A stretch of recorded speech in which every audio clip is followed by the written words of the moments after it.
할렐루야, 반갑습니다. 오늘 말씀 제목은 뭘 해야 할지 모를 때입니다. 제가 설교 준비하면서요, 새로운 단어를 알게 되었는데요. 니트족이라는 신조어입니다. 니트족이 뭐냐면 무직 상태이거나 취업을 위한 교육이나 훈련을 받지도 않고 그 외에 학문을 공부하지 않는 사람을 니트족이라고 이야기합니다. 영어로 하면 Not in Education, Employment or Training, NEET 해서 니트족이래요. 무직 상태이면서 공부도 하지 않는 상태. 우리 청년 세대 중에서 니트족이 어느 정도 있나 통계를 보니까요, 통계가 다 달라서 정확하진 않지만 적게 보는 것은 10명 중에 1명이 니트족이다. 많이 보는 것은 5명 중에 1명은 니트족이다라고 이야기합니다. 못된 어른들이나 젊은 꼰대들은요, 그런 청년들 보면서 이렇게 이야기합니다. MZ세대 어떡하지? 라고 이야기합니다. 근데요, 저는 그런 니트족을 보면서 참 이해가 되고요, 참 가슴이 또 아프기도 합니다. 행복하게 살고 싶은 것이죠. 제가 이전에 청소년 사역을 3년 정도 했습니다. 아이들을 신방하면 꼭 나오는 이야기가 있어요. 아이들이 항상 이렇게 이야기합니다. 전사님, 제가 뭘 해야 할지 모르겠습니다 라고 이야기합니다. 그럼 저는 이렇게 이야기합니다.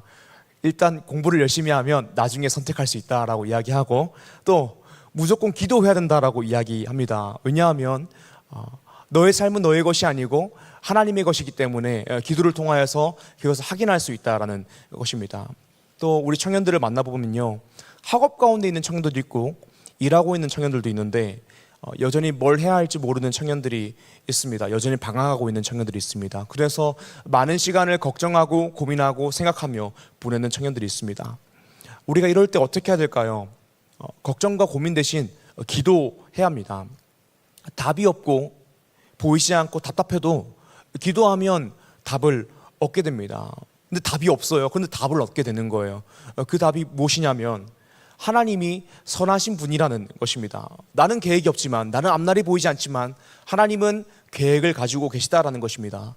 그러므로 나는 하나님을 신뢰하며 오늘을 충실히 살겠습니다라는 고백을 기도할 때에 얻게 되는 것입니다. 마치 다윗이 그 인생 가운데 힘들고 어렵고 지치고 슬플 때에, 답이 보이지 않을 때에 허심탄회하게 하나님 앞에 기도했습니다. 때로는 불평불만했는데요, 마지막에는 하나님의 선하심, 하나님의 계획, 하나님의 완전하심을 고백하며 찬양하며 기도로서 시편이 마무리했던 것처럼 기도하면 답이 없어도 답을 얻게 됩니다. 오늘 말씀 본문 사도행전 1장은요 참 유명하죠. 그냥 볼 때는 그렇구나 하고 넘어가는데요, 오늘 말씀 본문에 보면 이 본문 속에 나온 제자들이 처한 상황이 우리와 비슷한 상황입니다. 뭘 해야 할지 모르는 상황입니다. 제자들은 예수님의 부르심을 받고 3년 동안 예수님을 따라다녔습니다. 제자들은 예수님이 로마 압제 아래에서 이스라엘을 구원하실 줄 알았습니다. 그런데 그 예수님이 돌아가셨습니다. 모든 제자가 흩어졌습니다. 이제 모든 것이 끝났구나라고 생각했습니다. 그런데 예수님께서 부활하셨습니다. 그리고 제자들을 찾아가셨습니다. 제자들은 부활하신 예수님을 경험했습니다. 감격 속에 빠져 있습니다. 정말 예수님이 하나님의 아들이심을 경험하게 되었습니다. 그런데요, 예수님께서 계속 제자들과 함께 계신 것이 아니라 40일 동안만 하나님 나라에 대해서 가르치시고 승천하십니다. 그러니까 제자들이 혼란스러운 것입니다. 우리가 뭘 해야 되지? 능력을 경험했고 기적을 경험했고 부활을 경험했는데 예수님이 승천하신 것입니다. 승천했다고 할 때에 말이 좋아 승천이지, 이제 그들이 믿고 따를 스승님 예수님이 안 계신 상황입니다. 그러니까 제자들이 그럼 난 뭘 해야 되지? 혼란스러운 상황에 있는 것입니다. 오늘날 우리의 모습이 제자들과 비슷합니다. 우리 가운데 신앙이 있습니다. 복음을 들었고 믿음을 가졌습니다. 그런데 여전히 어떻게 살아야 하지? 뭘 해야 할까라는 질문들이 있습니다. 오늘 말씀 제목이 뭘 해야 할지 모를 때인데요, 오늘 말씀 통하여서 우리가 예수님을 믿는 사람으로서 뭘 해야 할지 모를 때 어떻게 해야 되는가 말씀을 통해 나눠보길 원합니다. 사랑하는 리즈 청년 여러분, 오늘 말씀을 통하여서 뭘 해야 할지 모를 때에 하나님의 영광을 위해서 최선을 다해 살아가는 리조이스 청년 한 사람 한 사람 되기를 주님의 이름으로 축복합니다. 아멘. 감사합니다. 사실 5월 캠페인이 인사학인데요, 우리 청년들 중에서 올 캠페인 아멘하기로 하자라고 한 청년들이 많았거든요. 근데 아멘 해주셔서 너무 기쁨입니다. 오늘 말씀 첫 번째로는요, 뭘 해야 할지보다 무엇을 위해 살지를 점검해야 합니다. 우리는 계속 이렇게 이야기합니다. 앞으로 뭘 해야 할지 모르겠다라고 이야기합니다. 그런데 그 전에 우리가 무엇을 위해 뭘 해야 할지 모르고 있는지를 점검해야 됩니다. 많이들 난 뭘 해야 될지 모르겠어요 라고 이야기하는데, 사람마다 무엇을 위해 뭘 해야 될지 모르는 게 다 다릅니다. 어떤 사람은요, 돈을 많이 벌기 위해서 뭘 해야 될지 모르겠어요. 잘 먹고 잘 살기 위해서 뭘 해야 될지 모르겠어요. 결혼하기 위해서 뭘 해야 될지 모르겠어요. 다들 전사님 뭘 해야 될지 모르겠어요 라고 물어보는데, 목적이 다 다르다는 것입니다. 우리가 청년의 때에 방황합니다. 뭘 해야 할지 모르는 상황 가운데 있습니다. 그런데 이 질문의 목적이 확실하지 않고 모호함을 우리가 발견하게 됩니다. 우리 교회 청년들쯤 되면요, 당신의 인생의 목적이 무엇입니까? 물어보면 모두가 그렇게 대답하는 건 아니겠지만 많은 분들이 이렇게 대답하실 겁니다. 우리 인생의 목적은 하나님을 영화롭게 하고 그를 영원토록 즐거워하는 것이 나의 인생의 목적입니다라고 대답할 것입니다. 그렇다면 우리가 뭘 해야 하지? 라고 질문할 때에 그 질문의 목적도 하나님의 영광을 위해서 뭘 해야 될까가 돼야 되는데, 이 질문의 디테일 속에 들어가게 되면요, 내가 하나님의 영광을 위해 살아야 된다는 것을 알고 있는데 그래도 먹고는 살아야 되고 또 남들에게 보여주긴 좋은 어떤 그런 것들, 그것을 위해서 우리가 뭘 할 수 있을까라는 질문을 하고 있다라는 것입니다. 이게 정말 나쁜 것은 아니거든요. 그런데 하나님의 영광과 나의 만족과 유익 사이에 확실성을 잃어버린 모호해진 질문만 남아있게 되는 것입니다. 오늘 말씀 속에 나온 제자들이 그런 상황이었습니다. 사도행전 1장 6절을 보게 되면요, 그들이 모였을 때에 예수께 여쭈어 이르되 주께서 이스라엘 나라를 회복하심이 이때니까 하니. 아멘. 예수님께서 죽으시고 부활하셨습니다. 제자들은요, 부활하신 예수님을 경험했습니다. 하나님의 아들 예수 그리스도를 경험했습니다. 그런데 제자들이 이렇게 물어봅니다. 예수님, 이스라엘 나라를 회복시킴이 지금입니까? 라고 물어봅니다. 이 질문은요, 하나님 나라의 회복을 물어보는 것이 아니라 로마 압제 아래에 있는 이스라엘의 회복함이 지금이냐고 물어보는 것입니다. 제자들의 질문 가운데에는 소망이 담겨 있습니다. 어떤 소망이냐면 잘 먹고 잘 살고 싶다라는 소망이 담겨 있는 것입니다. 예수님을 중심으로 로마의 압제 아래에 있는 이스라엘이 회복하게 된다면 예수님의 채찍근에 있는 제자들이 얼마나 큰 권세를 누리게 되겠습니까?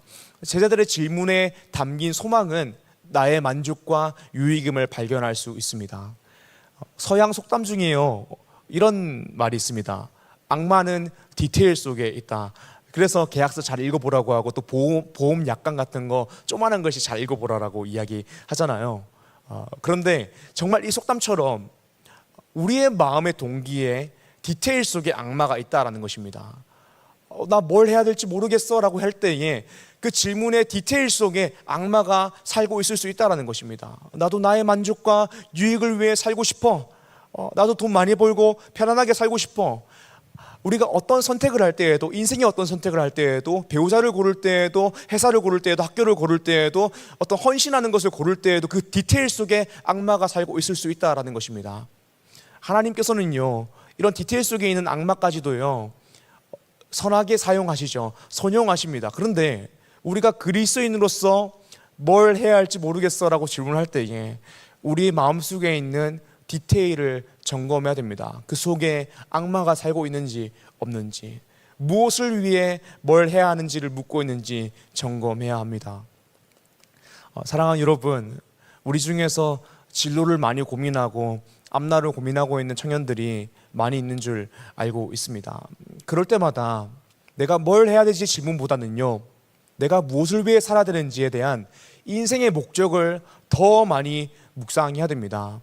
우리 인생의 목적이 무엇입니까? 하나님을 영화롭게 하고 그분을 영원토록 즐거워하는 것입니다. 하나님을 위하여 살아가는 것이 우리 인생의 목적입니다. 여러분들의 삶은 여러분들의 것이 아닙니다. 저의 삶도 저의 것이 아닙니다. 우리의 삶은 하나님의 것입니다. 그렇게 창조되었습니다. 그러므로 우리가 하나님을 위하여 인생을 살아갈 때에 정말로 행복하게 살아갈 수 있습니다. 내가 나의 만족과 유익을 위해 살아갈 때에는요, 행복할 거라고 생각하지만 절대 행복해질 수 없습니다. 우리는 이 사실을 꼭 기억해야 됩니다. 왜냐하면 방향 잃은 고민의 디테일에는 악마가 살고 있을 수도 있기 때문입니다. 사랑하는 여러분, 올바른 목적을 가지시고 올바른 목적을 위해 고민하십시오. 그러면 하나님께서 올바른 목적을 위하여서 하나님이 정하신 때에 여러분들을 귀하게 사용하실 줄 믿습니다. 그렇다면 오늘 말씀 두 번째로 올바른 목적, 하나님의 영광을 위해서 어떻게 해야 되는가? 말씀 두 번째는요, 하나님의 영광을 위해 살기 위해서는 능동태가 아닌 수동태로 권능을 경험해야 된다라는 것입니다. 오늘 말씀 4절을 읽겠습니다. 사도와 함께 모이사 그들에게 분부하여 이르시되 예루살렘을 떠나지 말고 내게서 들은 바 아버지께서 약속하신 것을 기다리라라고 말씀하십니다. 기다리는 것 자체가 능동적 표현이 아니라 수동적 표현이죠. 근데 무엇을 기다리라고 하시냐면 약속하신 것을 기다리라라고 말씀하십니다. 약속하신 것이 무엇입니까? 성령 하나님입니다. 그런데 예수님께서 왜 성령 하나님을 기다리라고 하십니까? 성령 하나님이 우리 가운데 임하시면 권능을 받고 증인이 될 것이기 때문입니다. 그런데 이것이 능동이 아니라 수동입니다. 오늘 말씀 8절입니다. 함께 읽어보기 원합니다. 준비 시작. 오직 성령이 너에게 임하시면 너희가 권능을 받고 예루살렘과 온 유대와 사마리아와 땅끝까지 이르러 내 증인이 되리라 하시니라. 아멘. 예수님께서 이렇게 말씀하시는 것입니다. 오직 성령이 너에게 임하시면 너희가 권능을 받고 너희가 증인이 될 거야 라고 말씀하십니다. 오직 성령이 너에게 임하시면 너희가 권능을 받고 주님을 위해 살게 될 거야 라고 말씀하십니다. 오직 성령이 너에게 임하시면 너희가 권능을 받고 너희가 하나님의 영광을 위해 살게 될 거야 라고 말씀하십니다. 절대 너희는 증인이 되어야만 해, 주님을 위해 살아야만 해, 하나님의 영광을 위해 살아야만 해 라고 이야기하지 않습니다. 오직 성령이 너에게 임하시면 너희가 권능을 받고 예루살렘과 온 유대와 사마리아 땅끝까지 이르러 내 증인이 되리라 라고 말씀하시는 것입니다. 성령을 받으면 권능을 받아 증인이 된다라고 하는데요, 성령의 권능은 무엇일까요? 성령의 권능은 어떤 능력인데 어떤 뭔가 할 수 있는 능력이 아니라 성령의 권능은 마음의 변화입니다. 성령 세례를 받아 성령님이 내주하시면 성령님의 사역이 예수 그리스도를 증거하고 드러내는 것이기 때문에 우리가 예수님을 믿게 됩니다. 그리고 성령 세례를 받은 이후에 성령 충만할수록 끊임없이 예수 그리스도를 묵상하고 그 사실에 감격하게 되는 것입니다. 그래서 우리의 마음이 예전과 같은 마음이 아니라 새로운 마음, 성령님의 권능은 마음의 변화를 받게 되는 것입니다. 우리가 성령님을 받는 것을 성령 세례라고 합니다. 이것은 인생에 단 한 번뿐인 일회적인 사건, 단회적인 사건입니다. 성령님께서 우리 마음 가운데 찾아오시면요, 찾아오셨다가 우리가 하는 꼬라지가 마음에 안 든다고 우리를 버리시지 않습니다. 하나님은 절대로 우리를 떠나시지 않습니다. 한 번 성령 세례 받았으면요. 그런데 우리가 성령을 받았음에도 불구하고 성령으로 충만할 수도 있고요, 충만하지 않는 삶을 살 수도 있는 것입니다. 성령 세례, 이 세례가 무엇입니까? 물에 들어갔다가 나오는 것이죠. 들어가면서 옛사람이 죽고 나오면서 새 사람이 되는 것입니다. 이렇게 성령님을 받게 되면 옛사람이 죽고 새 사람이 되어 마음의 변화를 받아서 증인이 되게 되는 것입니다. 우리가 성령님의 권능에 대해서 많은 오해들이 있습니다. 그것은 성령님의 권능이라고 하니까, 능력이라고 하니까 성령님의 권능하면 방언, 예언, 치유, 이런 은사, 신비한 것을 생각할 수 있습니다. 그런데요, 이런 것은 은사입니다. 기프트, 선물이라는 것이죠. 하나님의 선물로서 방언도 받을 수 있고 치유도 할 수 있고 예언도 할 수 있지만요, 정말 성령님의 권능, 성령님의 능력, 성령을 받은 증거가 뭐냐면 마음의 변화입니다. 열매라고 하죠. 열매라는 것은 증거로서 맺히는 거잖아요. 그래서 성령의 열매가 치유, 방언, 예언, 이런 은사가 아닌 것입니다. 갈라디아서 5장 22절에서 26절을 한번 읽어보길 원합니다. 한 절씩 나누어 읽기 원합니다. 오직 성령의 열매는 사랑과 희락과 화평과 오래 참음과 자비와 양선과 충성과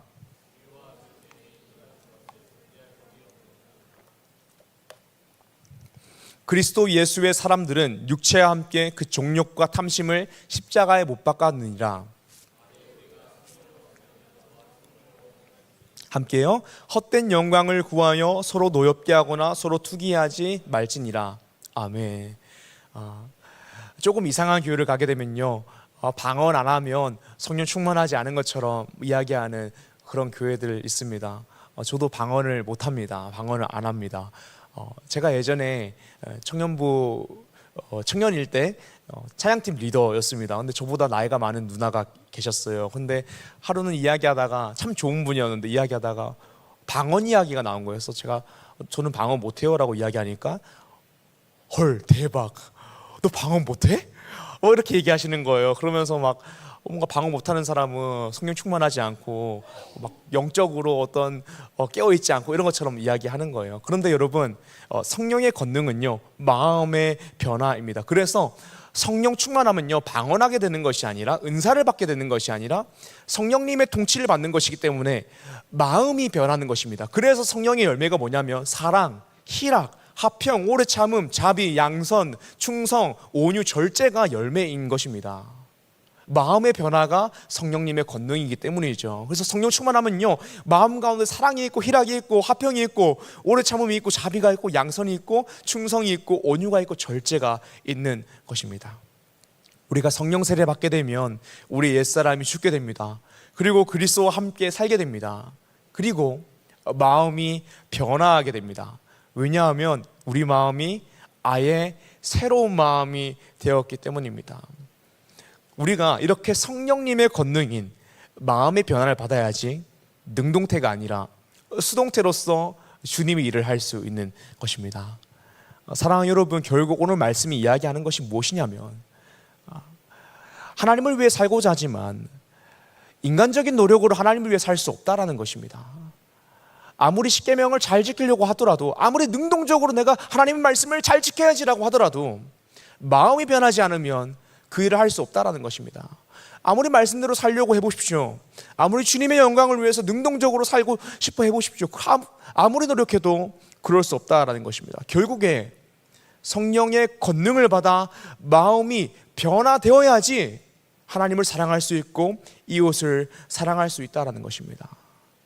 성령님의 권능을 받지 않으면, 마음의 변화를 받지 않으면 우리 안에는요, 하나님을 사랑할 수 있는 능력도, 이웃을 사랑할 수 있는 능력도 없습니다.